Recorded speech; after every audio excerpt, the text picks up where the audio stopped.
It begins with silence, then wind, loud, wild, fast.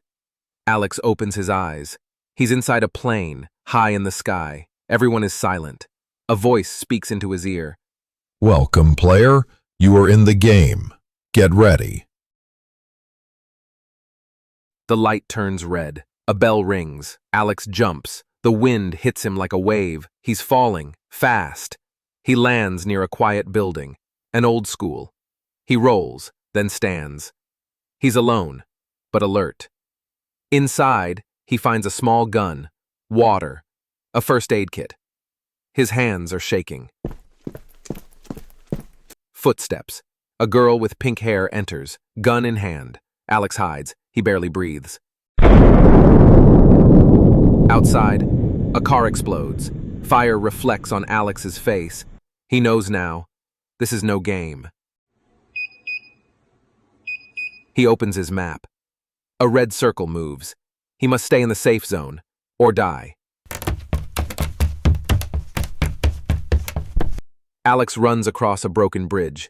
Behind him, the red mist. Two players fight in the distance. Alex watches. He hides. He doesn't want to fight.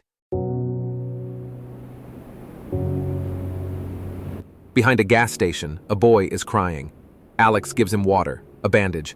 Come with me, he says. They are a team now. Night falls. Alex and the boy hide in the grass. The pink-haired girl fights someone else. Smoke fills the air. Alex can't see. The boy is coughing. The girl moves in the fog. Alex climbs a rock. From above, he sees her. The boy hides far below. She aims her gun at Alex. He's out of bullets. She says, "Game over." The boy throws a rock. The gun drops. Alex grabs it. One shot. Silence. The helicopter lands. Alex helps the boy inside. They made it. They fly away. The island fades behind them. The boy rests his head on Alex's arm. Alex smiles. Maybe it was just a game, but I'll never forget.